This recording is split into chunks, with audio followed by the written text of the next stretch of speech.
Okay बचावाड़ी, कल अपन thermal properties of matter कर रहे थे। तो अभी हम कल जैसे कुछ फेजेस हमने देखे, जैसे देखो यहाँ पे आपका मेल्टिंग। मेल्टिंग मतलब क्या होता है? Conversion of solid into liquid state at a constant temperature is known as melting. और इसमें आप कौन सा हीट देते हैं? एक ऐसा हीट देते हैं जिसका कॉरेस्पॉन्डिंगली आप टेम्परेचर में कोई मेजरमेंट नहीं कर पाते हैं। ठीक है, तो इस प्रोसेस को अपन क्या बोलते हैं? Latent heat of fusion.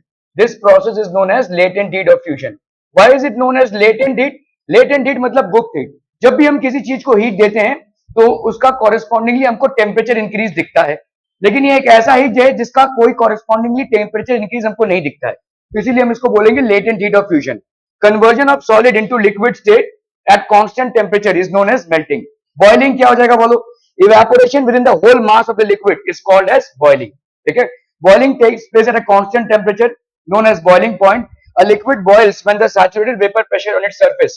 तो आपका समझ लो ये लिक्विड है कोई और ये बॉयल हो रहा है, तो ये हो गया आपका सैचुरेटेड वेपर प्रेशर। ठीक है, ये हो गया vapour pressure of the surface is known is equal to atmospheric pressure. तो ये जो वेपर प्रेशर है above the liquid surface, it becomes equal to the atmospheric pressure. ये बॉइलिंग पॉइंट वो टेम्परेचर है। ठीक है, एक लिक्विड को हीट करते करते आप एक ऐसे टेम्परेचर पे पहुंचते हैं जहां पे जो उसके ऊपर वेपर डेवलप होता है, उस वेपर का जो प्रेशर है वो एटमॉस्फेरिक प्रेशर के इक्वल हो जाए। इस टाइम पे आपका मैक्सिमम इवेपोरेशन होगा। ठीक है, it is going to undergo maximum evaporation. अरे यार,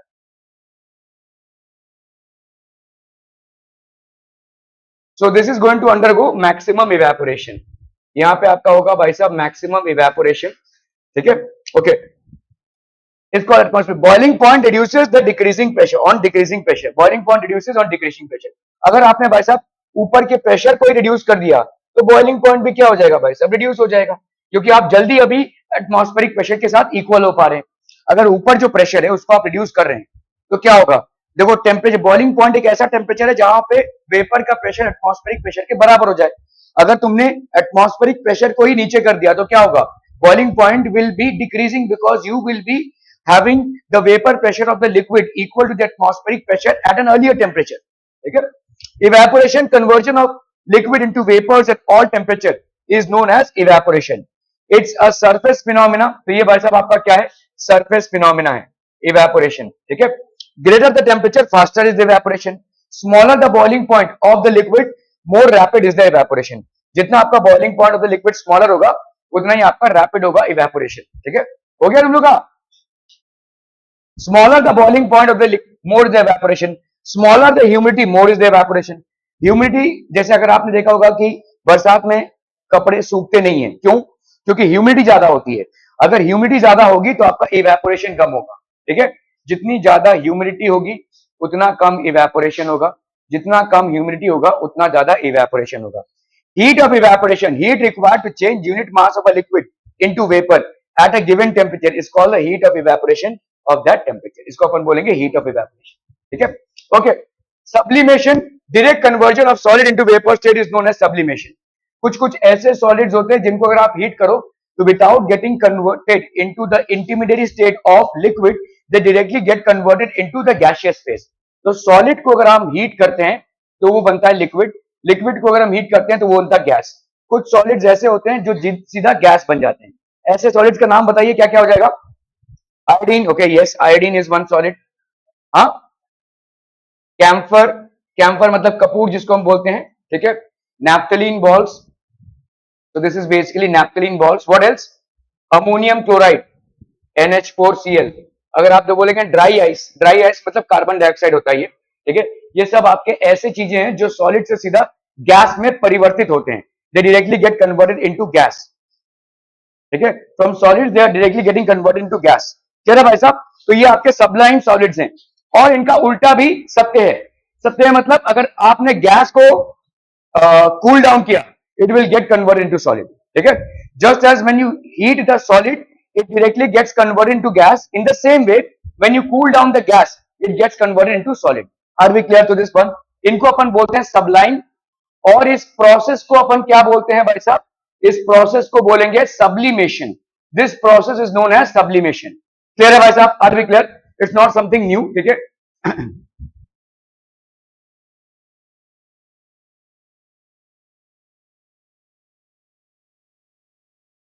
आपने देखा होगा, आप अक्सर यू नो अगर घर में चींटियां ज्यादा होती हैं, और अगर आपके मतलब शक्कर के डब्बे में चीनी लगने की टेंडेंसी होती है, तो आप कपूर डाल दो उसमें, तो उसमें शक्कर नहीं आएगा, अपना चींटियां नहीं आएंगी, क्योंकि कपूर जो होता है वो वेपराइज हो जाता है और वो अपना एक स्मेल क्रिएट करता है।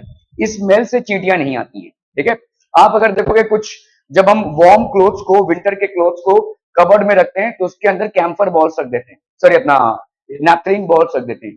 ये नैपथलीन बॉल्स बड़े बड़े होते हैं, लेकिन कुछ दिनों में टुन्नू से हो जाएंगे, क्योंकि ये इवेपोरेट हो जाते हैं, और ये एक अपना स्मेल छोड़ जाते हैं कपड़ों में, जिसके वजह से कपड़ों में मॉइस्चर या कपड़ों में बैक्टीरिया नहीं पकड़ते हैं। ठीक है, ओके। खैर, heat of sublimation. What is heat of sublimation? Heat required to change unit mass of a solid directly into vapors at a given temperature is called the heat of sublimation.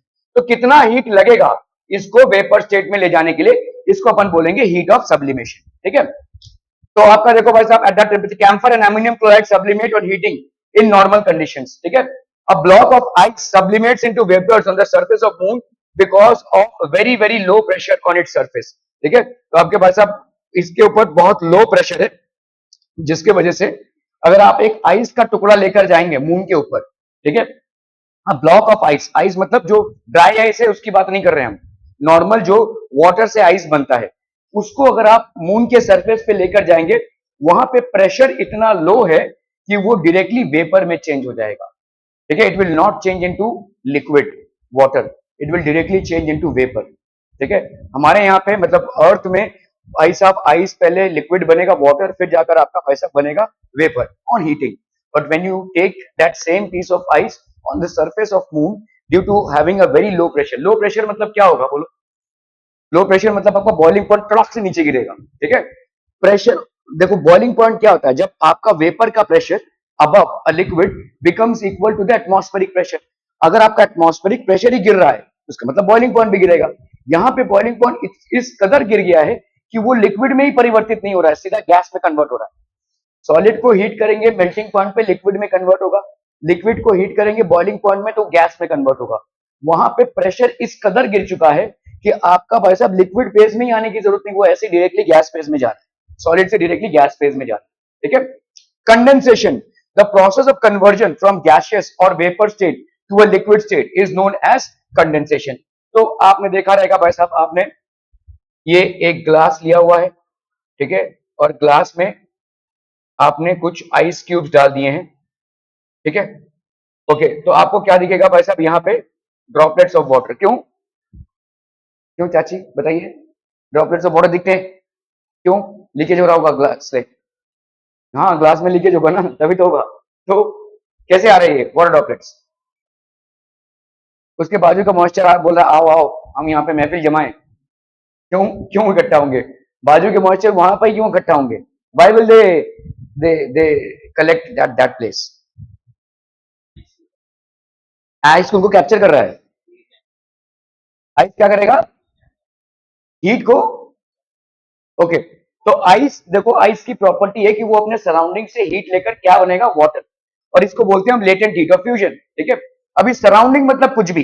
ठीक है, surrounding मतलब अगर आपके हाथ पे रखा है वो, तो आपके हाथ से हीट लेगा।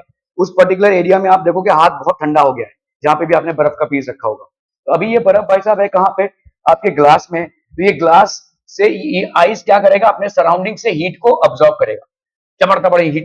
ठीक है, तो ये हीट को ऑब्जॉर्व करेगा। अब हीट को ऑब्जॉर्व करेगा मतलब यहाँ पे जो वाटर वेपर है उसके हीट को ऑब्जॉर्व कर लेगा। तो अभी भाई साहब आपको मालूम है कि सॉलिड को हीट करते हैं तो बनता है लिक्विड, लिक्विड को हीट करते हैं तो बनता है गैस। अगर गैस से तुमने हीट निकाल दिया तो वो क्या बन जाएगा? Liquid. And that's how these droplets of water are form. ठीक है, so block of ice sublimates into vapours on the surface of moon because of, अच्छा चलिए यहाँ पे ये पढ़ रहे हैं, these materials again get converted into vapor or gaseous states on heating. Hoar frost क्या बोलते हैं भाई साहब? Direct conversion of vapours into solid is called hoar frost. ठीक है, आप अगर भाई साहब एक वेपर को कन्वर्जन करते हैं और वो सॉलिड बन रहा है तो hoar frost. This process is just reverse of the process of sublimation. तो सब्लिमेशन में आप सॉलिड को हीट कर रहे हैं तो डायरेक्टली गैस बन रहा है, गैस को अगर आप कूल करेंगे तो डायरेक्टली सॉलिड बनेगा। इसी को अपन क्या बोलेंगे? This is known as hoar frost. Formation of snow by freezing of clouds. ठीक है, आपके जो क्लाउड्स होते हैं वो स्नो बनाते हैं। आप देखोगे स्नो जो है और आइस, इसमें डिफरेंस क्या है? आइस भाई साहब किसी को फेंक कर मारो तो मर सकता है इंसान जोर से। स्नो आप जितने भी जोर से मारो कुछ नहीं हो। एक आपने देखा रहेगा ऊपर जाकर, मतलब जैसे कुल्लू मनाली या हिमाचल प्रदेश में जाकर लोग एक दूसरे के ऊपर जोर जोर से स्नो फेंक रहे हैं, कुछ नहीं होता उससे। ठीक है, क्यों? वो एक रुई की तरह होता है। ठीक है, उसमें मांस होता है, हाँ, ऐसा नहीं है कि बिल्कुल भी नहीं लगेगा, लेकिन किसी के सर पे लगे तो वो मर जाएगा ऐसा नहीं होगा। लेकिन आइस का उतना ही बड़ा एक क्यूब लेकर धाम से किसी को मार दोगे तो हो सकता है सीरियस इंजरी हो जाए। ठीक है, तो क्या डिफरेंस है आपके आइस और स्नो में? तो स्नो बनता है आपके क्लाउड्स के कंडेंसेशन से डायरेक्टली। ठीक है, डायरेक्ट कंजन, तो ये इस प्रोसेस से बनता है, ये होवर्स का प्रोसेस है। ठीक है, यहाँ पे आपका भाई साहब क्या रहा? Formation of snow by freezing of clouds. Clouds क्या है? Obviously water droplets in the gaseous state है, लेकिन इतनी ज्यादा ठंड है वहां पे और प्रेशर इतना कम है कि instead of getting converted to liquid they are directly getting converted to solid which is snow. तो वो ड्रॉपलेट्स जो है वो स्नो बना रहे हैं। तो अभी देखो एक एक ड्रॉपलेट जो है क्लाउड का वो स्नो बना रहा है, इसीलिए वो आइस नहीं बन पा रहा है। आइस भाई साहब कलेक्शन है पूरा, ठीक है, इसीलिए वो ज्वाइन नहीं हो पा रहा है। स्नो अपना इंडिविजुअल छोटे छोटे पार्टिकल्स है। ठीक है, समझ में आ रही है? जैसे एक मिट्टी का, एक मिट्टी लोगे अगर आप और उसका पूरा एक एक क्लब लिया है आपने, बहुत जोर से लग सकता है, लेकिन उतना ही आप सैंड उठाओगे तो वो नहीं लगेगा, क्योंकि सैंड के सारे ग्रेन्स क्या है? वो सेपरेटेड हैं। ठीक है, उससे कुछ नहीं होगा। लेकिन मिट्टी का एक कलेक्शन, ठोस मिट्टी का कलेक्शन अगर उठाओगे तो वो किसी को लग सकता है। ठीक है, that is the same difference. Both are made of the same things, but one is made by by condensation of cloud particles और वाटर पार्टिकल्स का डायरेक्ट कंडेंसेशन से इसका आपका फ्रीजिंग ऑफ क्लाउड्स बनता है। Phase of a substance and phase diagram. The phase of a substance is defined as its form which is homogeneous, physically distinct and mechanically separable from other forms of that substance. ठीक है? Okay, phase of a substance and phase diagram. The phase of a substance, चलिए ये हो गया भाई साहब phase diagram. A phase diagram is a graph in which the pressure P is represented along the y-axis and the temperature T is represented along the x-axis. इसको लिख लीजिए भाई साहब। phase diagram में आपका जो प्रेशर है उसको अपन वाई एक्सिस में रिप्रेजेंट करेंगे। सो आपका प्रेशर जो है इस वाई एक्सिस में होगा और temperature T is represented along the x axis. ठीक है, प्रेशर पी आपका वाई एक्सिस में है और temperature T along the x axis.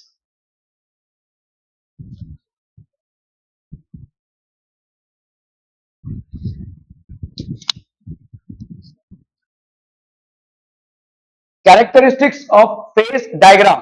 ठीक है, आपके कैरेक्टरिस्टिक्स क्या होंगे? Different phases of a substance can be shown on a phase diagram. A region on the phase diagram represents a single phase of the substance. A curve represents equilibrium between two phases, and a common point represents equilibrium between the three phases. Boiling point of water कितना है? क्या 100 centigrade? इसका मतलब क्या है? इसका मतलब क्या है? बॉइलिंग पॉइंट ऑफ वाटर जो 100 डिग्री सेंटीग्रेड, इसका मतलब क्या है? उस पर्टिकुलर पॉइंट पे वाटर का पॉसिबिलिटी क्या है to exist in a liquid state as well as in a gaseous state. ठीक है, तो ये एक ऐसा फेज है जहां पे आप दोनों में एग्जिस्ट कर सकते हो। अगर मैं बोलूं वाटर है भाई साहब 150 डिग्री सेंटीग्रेड पे, आप बोलोगे वाटर नहीं है, वो भाई साहब गैस है। ठीक है, वाटर वेपर है। लेकिन अगर 100 डिग्री सेंटीग्रेड बोलूं तो is there a possibility of water existing as water at 100 degree centigrade? Yes. Is there a possibility of water existing as water vapor in 100 degree centigrade? Yes. ठीक है, तो इसको अपन बोलते हैं phases. Is there a possibility of water existing as a vapor phase below 100 degree centigrade? है ना भाई साहब, क्यों नहीं है? ठीक है, अभी किसी के पास चश्मा नहीं है, आप भाई साहब अक्सर आपने देखा रहेगा जो लोग चश्मा पहनते हैं वो लोग ऐसे भाई साहब ऐसे करते हैं इसको, ये क्या है? ये आपने कहां से वाटर लाया? ठीक है, आपका जो आपने ब्लो आउट किया वो तो वाटर ही है ना। ठीक है, देयर इज वाटर वेपर। क्या आपके मुंह से खोलता हुआ पानी निकल रहा है? ठीक है, या उबला हुआ पानी निकल रहा है क्या? नहीं ना, इट्स नॉट बॉइलिंग। ठीक है, इट्स बिलो बॉइलिंग पॉइंट। क्या आपसे आपके मुंह से 100 डिग्री सेंटीग्रेड का टेम्परेचर का वाटर भाई साहब फट जाएंगे भाई साहब हम। ठीक है, मतलब पूरा एक्सप्लोड हो जाएगा फिर तो। ठीक है, it's not 100 degree centigrade obviously. ठीक है, ओके, सो आपका 100 डिग्री फ़ारेनहाइट को अगर आप क्रॉस करते हैं तो आप बीमार हैं, सोचिए। ठीक है, 100 डिग्री सेंटीग्रेड की बात कर रहे हैं, आपके बॉडी में से कोई भी चीज 100 डिग्री सेंटीग्रेड पे नहीं टिक ही नहीं सकती। ठीक है, यहाँ पे हमारा बात है क्या कि भाई साहब a single phase substance a curve represents, तो क्या उस एक पर्टिकुलर पॉइंट पे वाटर वेपर एग्जिस्ट कर सकता है? वाटर एग्जिस्ट कर सकता है, और क्या सॉलिड वाटर भी एग्जिस्ट कर सकता है? तो इस तरीके के पॉइंट्स को अपन बोलते हैं equilibrium points. A region on the phase diagram represents a single phase of the substance. A curve represents equilibrium between two phases, and a common point, इसी को अपन बोलते हैं triple point, represents the equilibrium between three phases, solid, liquid और gas, तीनों phase. ठीक है, a phase diagram helps to determine the condition under which the different phases are in equilibrium. ये जो तुम कन्वर्जन कर रहे हो भाई साहब, कि आपको अगर दिया जाए, आपने छोटे में सीखा था भाई साहब, शायद 7th या 8th स्टैंडर्ड में, फ़ारेनहाइट को डिग्री सेल्सियस में कन्वर्ट करना, डिग्री सेंटीग्रेड को फ़ारेनहाइट में कन्वर्ट करना, और जैसे अभी आप केल्विन स्केल ले रहे हैं, ये सब स्केल जो आ रहे हैं, ये कहां से आ रहे हैं? आपने मैथमेटिकल पार्ट देखा है ना, कि भाई ये फ़ारेनहाइट टेम्परेचर है, इसको डिग्री सेंटीग्रेड में कन्वर्ट करना, ये फॉर्मूला है। ये भाई साहब सेल्सियस में, इसको डिग्री सेंटीग्रेड में करना, ये फॉर्मूला है। ये लेकिन आ कहां से रहे हैं? ये यहां से आ रहा है। ठीक है, वी विल अंडरस्टैंड दिस, कि ये basically where are these points coming from. ठीक है, so these points are coming from this.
A phasor diagram helps to determine the condition under which different phases are in equilibrium. ठीक है, okay.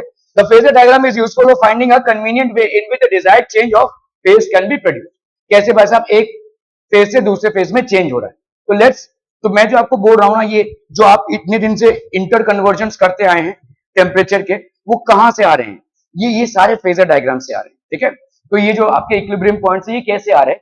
So this is how it exist. अभी देखो, अ phase diagram of water, तो आपको देखो phasor diagram में क्या बोला गया? फेजर डायग्राम में ये बोला गया कि आप वाई एक्सिस में किसको रिप्रेजेंट करेंगे? प्रेशर को। एक्स एक्सिस में किसको रिप्रेजेंट करेंगे? टेम्परेचर को। नाउ लुक एट दिस, ये आपका है भाई साहब सॉलिड फेज, ये आपका है भाई साहब लिक्विड फेज, और ये आपका है वेपर फेज। ये एक ऐसा पॉइंट है जहां पे तीनों फेजेस को एग्जिस्ट कर सकते हैं। आपने आइस के ऊपर धुआं देखा है? तो इसका मतलब क्या ये पॉसिबिलिटी है कि सॉलिड और वेपर फेज एक साथ एग्जिस्ट करें? यस, ठीक है। और आइस को मेल्ट होते हुए तो आपने देखा ही रहेगा, ठीक है। तो क्या सॉलिड, लिक्विड और गैसियस फेज एक साथ एग्जिस्ट करें? ऐसा हो सकता है, बिल्कुल हो सकता है। आइस को अगर आप छुएंगे तो वो भीगा हुआ रहेगा, तो ऑब्वियसली यहाँ पे लिक्विड और सॉलिड एग्जिस्ट कर रहे हैं।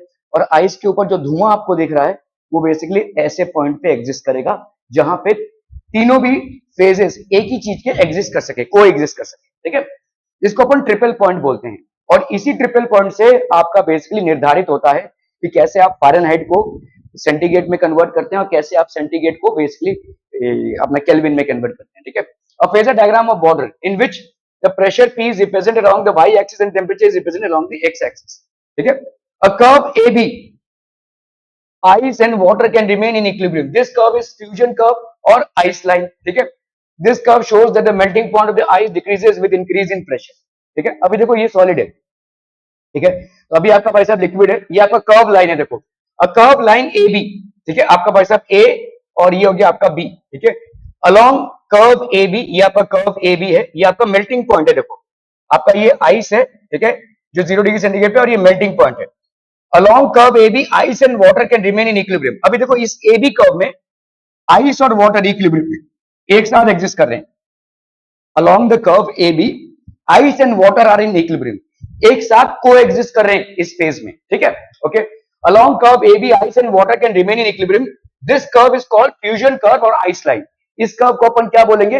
फ्यूजन कर्व और आइस लाइन।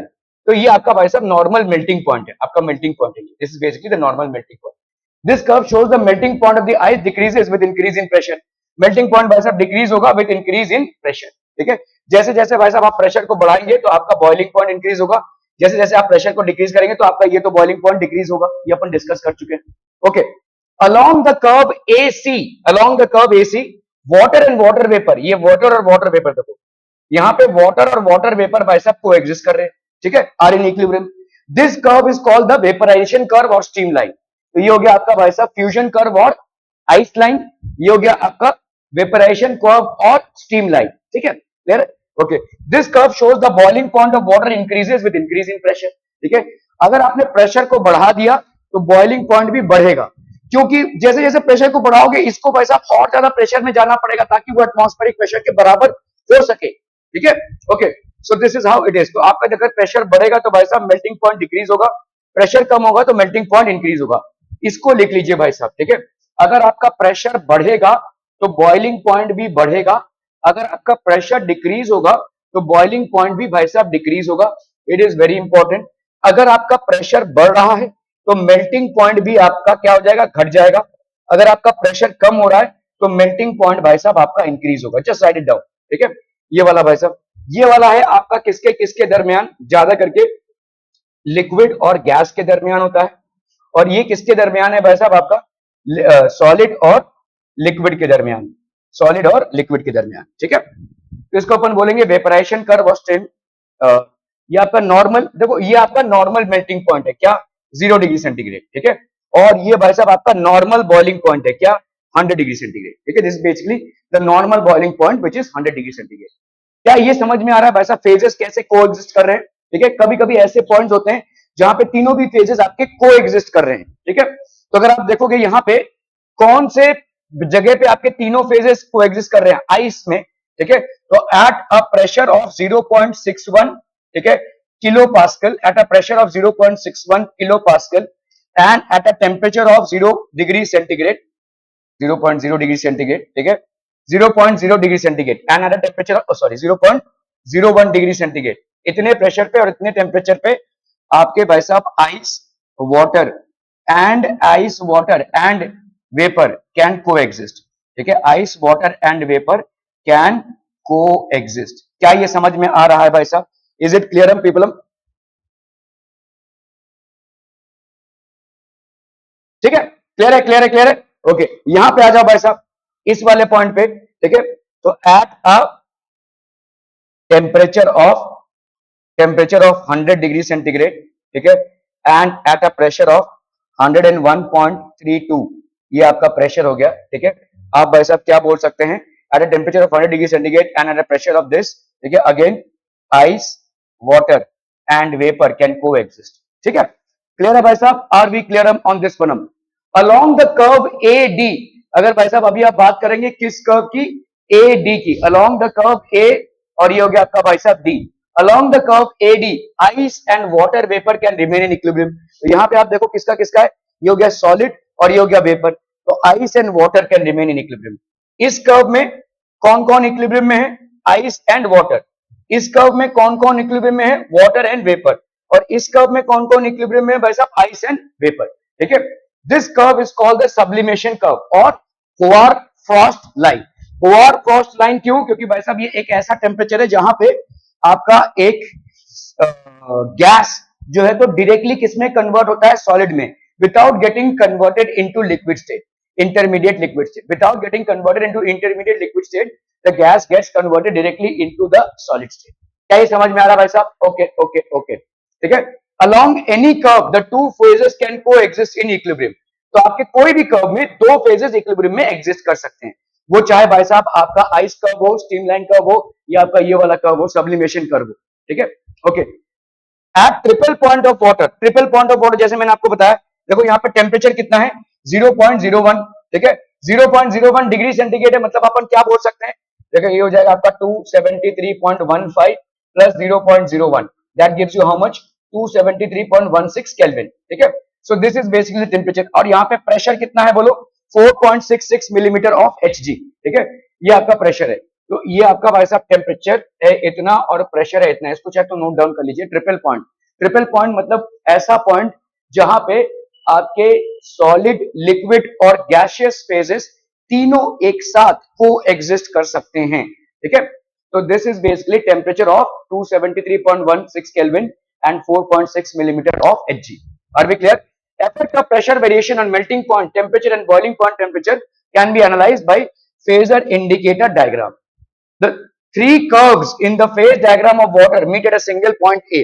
ये तीनों भी कर्व कहां पे मीट कर रहे हैं भाई साहब? A पे, which is called the triple point of water. इसी को अपन क्या बोलेंगे? Triple point. ठीक है, the triple point of water represents the coexistence of all three phases of water, ice, water and vapor in equilibrium. तो ये ट्रिपल पॉइंट भाई साहब, ये जो ट्रिपल पॉइंट है ये तीनों भी भाई साहब इक्विलिब्रियम में है। ठीक है, the pressure corresponding to triple point of water is this much. तो आपका प्रेशर कितना है भाई साहब ट्रिपल पॉइंट पे? 6.03 इंटू 10⁻³ एटमॉस्फेयर। ठीक है, this is the pressure corresponding to triple point of atmosphere. और यहां पे क्या बोल सकते हैं? 4.58 millimetre of mercury, 4.58 millimetre of mercury. And temperature corresponding to this is how much? कितना टेम्परेचर है भाई साहब यहाँ पे? 273.16 केल्विन। ठीक है, ये हो गया भाई साहब आपका प्रेशर और ये हो गया आपका भाई साहब temperature. Are we clear through this one people? समझ में आता? ओके, इसको लिख लीजिए भाई साहब। आपका प्रेशर कितना होना चाहिए? 6.03 इंटू 10⁻³ एटमॉस्फेयर। देखो 10⁻³ मतलब किलो हो गया ना, ये 6.03 इंटू 10⁻³ एटमॉस्फेयर, और दोनों भी एक ही है। ठीक है, both are the same. 6.03 into 10⁻³ atmosphere और 4.58 मिलीमीटर ऑफ Hg, और टेम्परेचर आपका कितना है? 273.16 केल्विन। हाय, ठीक है, क्लियर है? The pressure corresponding to triple point of water is this, and temperature corresponding to this is this. ठीक है, okay. Significance of triple point. Triple point of water represents a unique condition and it is used to define the absolute temperature. While making Kelvin's absolute scale, upper fixed point is 273.16 and lower fixed point is 0 Kelvin. ठीक है, अगर आप kelvin का scale बना रहे हैं तो upper fix point ये हो गया और लोअर फिक्स पॉइंट ये हो गया। देखो आपने देखा रहेगा थर्मोमीटर, जो आपका क्लिनिकल थर्मोमीटर का, डिजिटल नहीं, तो आपने देखा रहेगा उसका एक लोअर पॉइंट है, इसका और अपर पॉइंट है। तो ये हो गया अपर पॉइंट मैक्सिमम टेम्परेचर, और ये हो गया आपका minimum temperature that the thermometer can be used to measure temperature. ठीक है, तो यहाँ पे आपका केल्विन के स्केल में अपर फिक्स पॉइंट कितना है 273.16 और लोअर फिक्स पॉइंट कितना है भाई साहब 0 केल्विन। क्या ये समझ में आ रहा है केल्विन स्केल में? ठीक है, मतलब केल्विन का मैक्सिमम कैपेसिटी कितना है इतने को मेजर करने का। On Kelvin, the temperature is 1 by 273, 1 by 6 part of the temperature of triple point of water. ये आपका भाई साहब जैसे हर एक में आपको ऐसे मिलेगा। ठीक है, a bottle is filled with water at 30 degree centigrade on opening on moon when water will boil and vaporize. ठीक है, तो a bottle is filled with water at 30 degree centigrade on opening at moon। अगर आपने इसको भाई साहब moon में open कर दिया then the water will boil and vaporize। वहीं पे बॉयल होकर फट से वेपराइज हो जाएगा।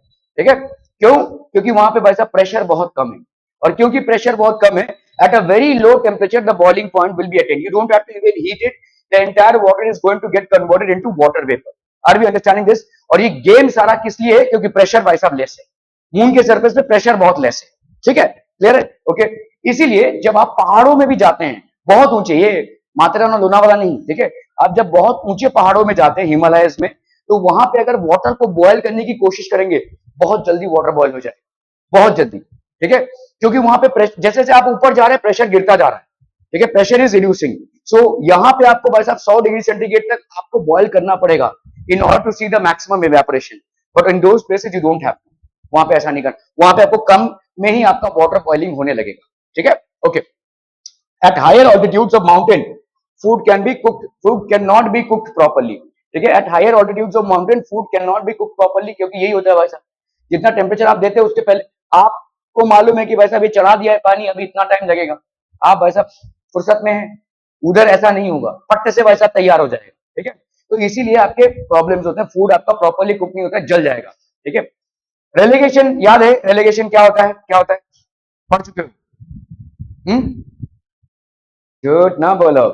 देखो, अगर तुमने एक आइस क्यूब रखा है ऐसे, आइस क्यूब, ठीक है, this basically the ice cube, बड़ा सा एक क्यूब रखा है तुमने यहाँ पे, और तुमने क्या किया, एक धागा लिया, धागा, ऐसा एक धागा लिया, ठीक है, और यहाँ पे डाल दिए वेट्स भाई साहब, ये डाल दिए वेट्स। अब इसको डाल दिया आपने, ऐसे छोड़ दिया, ठीक है, ये ऐसे काटता हुआ जाएगा, उसको काटता हुआ जाएगा, और जैसे ही नीचे तक आ गया फिर से ये जुड़ जाएगा।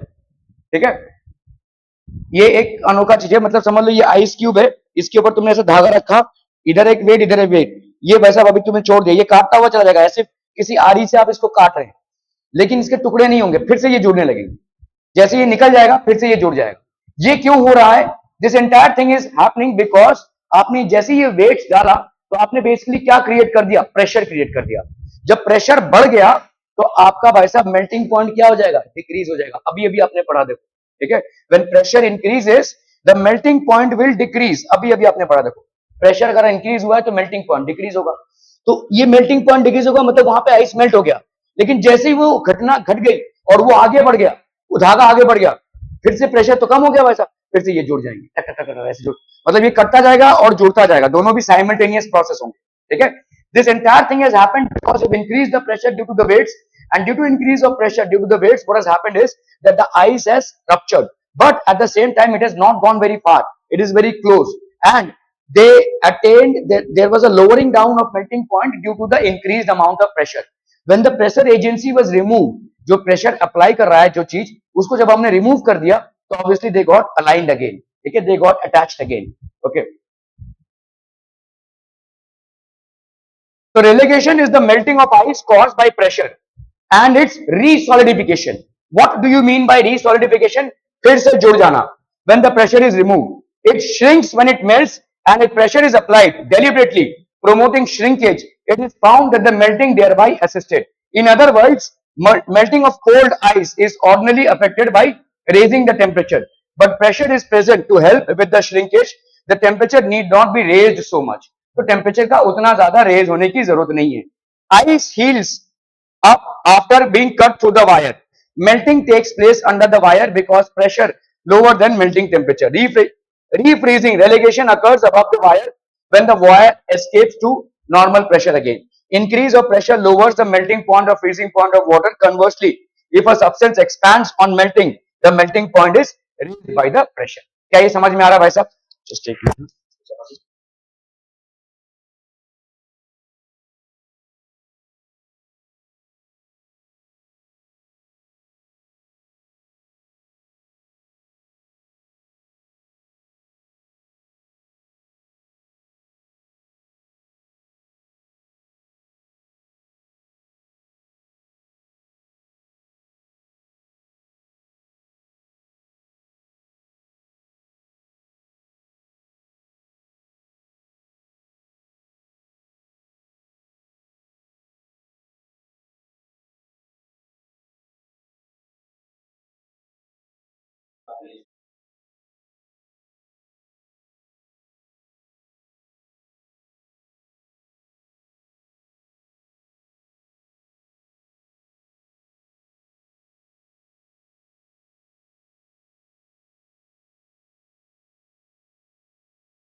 Okay, okay, okay.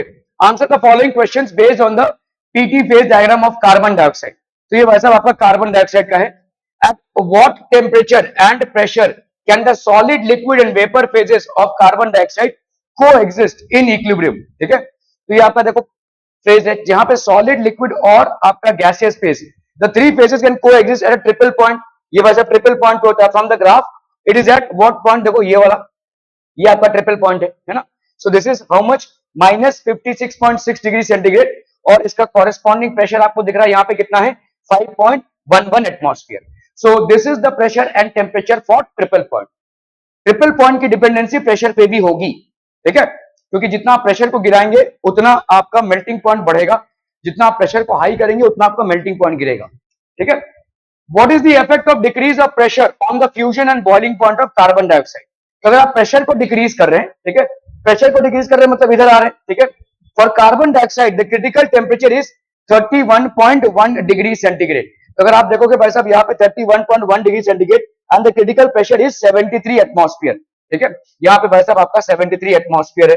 If the temperature of the carbon dioxide is more than 31.1 degree centigrade, it cannot be liquefied, however large pressure we may apply. तो यहाँ पे भाई साहब लिक्विफाई नहीं होगा, लेकिन आप बहुत ज्यादा प्रेशर इसमें अप्लाई कर सकते हैं. तो इसका मतलब क्या है कि कार्बन डाइऑक्साइड बिकम सब्लाइम. हालांकि नेचर वाइज वो सब्लाइम नहीं है, ठीक है, लेकिन इस गेम की वजह से भाई साहब वो सब्लाइम हो रहा है. सीधा सीधा किस में कन्वर्ट हो रहा है भाई साहब? आपका गैस में.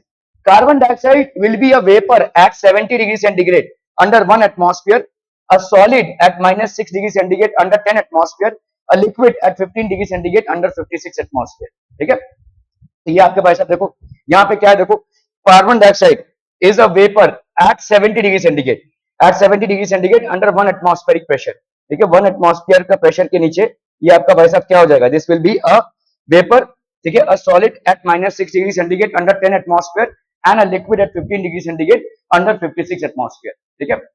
तो हीटिंग कर्व देख लीजिए, इसको कैसे समझेंगे. इन अ सॉलिड स्टेट, तो आप देखो यहाँ पे इन अ सॉलिड स्टेट आप सॉलिड को हीट कर रहे हो, हीट करते करते कहां तक जा रहे हो, इसके मेल्टिंग पॉइंट तक, ठीक है। तो आप पहुंच गए कहां पे भाई साहब, इसके मेल्टिंग पॉइंट पे। ये भाई साहब टेम्परेचर है और let's say this is time. तो आपने एक पर्टिकुलर टाइम तक हीट किया, यहाँ पे आप पहुंचे मेल्टिंग पॉइंट पे। मेल्टिंग पॉइंट पे जैसे ही पहुंचोगे, हीट तो आप दे रहे हो लेकिन you will not notice any significant rise in temperature. Why? Because at this stage what is happening, the intermolecular forces between the solid particles is breaking and is getting converted into a liquid state. So what exactly is happening here? This is the melting point at which the phenomena which is taking place is melting. ठीक है, तो यहां से लेकर यहां तक आप जितना भी हीट दे दो, यहां पे टेम्परेचर में इंक्रीज नहीं होगा. There will be no significant increase in temperature. Now what happens at the position 2 at this point? ठीक है, this will now convert into liquid. तो यहाँ पे अभी पूरा का पूरा लिक्विड में कन्वर्ट हो गया. अभी आप जितना भी हीट दोगे, आपको कॉरेस्पॉन्डिंगली टेम्परेचर में इंक्रीज मिलेगा. Till the time you reach here what will happen? Again same thing, the liquid until unless it gets converted entirely into gaseous phase, there will not be a single degree rise in temperature, which means that during this point whatever heat you are giving is actually being absorbed by the substance in intern conversion of state of matter. This is actually representing what? Latent heat of fusion. This is representing latent heat of fusion, and this is representing what? Latent heat of vaporization. Latent heat of vaporization. Are we clear to this one, people? Okay, this is representing latent heat of fusion and that one is representing latent heat of vaporization. अभी क्या होगा? अभी temperature के साथ आपका भाई साहब ये भी बढ़ेगा. ठीक है, so in a solid state if heat is supplied at a constant rate P to a body of mass m and a graph is plotted between the temperature and time, then the temperature obtained is known as the heating curve. इसी को अपन क्या बोलेंगे भाई साहब? This is known as the heating curve. Are we clear on this one, people? तो आपने देखो यहाँ पे हीट किया, यहाँ पे आप पहुंचे कहां पे? सॉलिड के मेल्टिंग पॉइंट पे. Once you reach the melting point of the solid, it will start melting. ठीक है, this entire phase from A to B represents a state wherein there is just interconversion of state of matter. At B, when you apply heat, the temperature of the liquid will be correspondingly shown by a increase in the temperature of the liquid. After that, it will boil and so on and so forth. क्या ये graph आपको पूरा पूरा समझ में आ रहा है बच्चा पार्टी? ठीक है, ओके. सो यहाँ पे इन द रीजन OA, ध्यान से देखो भाई साहब, ध्यान से देखना है. In the region OA what is happening? The temperature of the solid is changing with time. So आपका Q क्या हो जाएगा? Heat supplied is MCS, specific heat capacity of the solid into delta T. ठीक है, ये हो गया heat supplied, where CS is the specific heat capacity of the solid in the region AB. अभी आप भाई साहब इस region AB की बात करें, यहाँ पे specific heat capacity नहीं होगा, सिर्फ latent heat of fusion होगा, मतलब M into L. Whatever heat you are supplying, this will be M into LF, that is latent heat of fusion. So in region AB, the temperature of the solid is not changing with time, only its phase is changing. So M is equal to LF. अभी LF भाई साहब आपका क्या हो गया? Latent heat of fusion. In the region BC, now you come to the region भाई साहब कौन सा? BC. आप आ रहे हैं भाई साहब किसमें? BC में. यहाँ पे क्या होगा? Again MC liquid into delta T. ठीक है, this is the amount of heat that is supplied. ठीक है, तो आपका भाई साहब यहाँ पे क्या हो जाएगा? CL, where CL is the specific heat capacity of the liquid. ठीक है, ओके. अभी आप आते कौन से? ठीक है, अभी आप आते कौन से रीजन में? CD में. CD मतलब कौन सा स्टेट हो गया आपका? वेपराइजेशन का स्टेट. तो यहाँ पे अगेन क्या हो जाएगा? MLV. ठीक है, तो this is the heat supplied. So this will be the heat supplied बच्चा party. So if you look into this MLV, where LV is the latent heat of vaporization. क्या ये समझ में आ रहा है? अगेन DE की बात क्या हो जाएगी भाई साहब? अगर हम यहाँ पे जाते हैं तो DE में क्या हो जाएगा? MC, यहाँ पे आपका vaporization delta T, vapour phase का specific heat capacity into delta T. ठीक है, तो ये वाला क्या हो गया बोलो आपका? MCS delta T. ये वाला क्या हो जाएगा बोलो? ML solid. ठीक है, ये वाला MC लिक्विड डेल्टा T. ये वाला ML वेपराइजेशन और ये आपका MCV delta T. Are we clear? These are the different formats of heat. इस दौरान जितना भी हीट आपने सप्लाई किया होगा, ये सब इसके इक्वेशंस बन जाएंगे. Are we clear on this one? In this, the whole liquid changes to gas. As the temperature increases in this region, the gas gets superheated. बहुत ज्यादा सुपरहीट हो जाएगा क्योंकि गैस के molecules already very high amount of energy possess करते हैं and hence they will get superheated. ठीक है, ओके ओके ओके.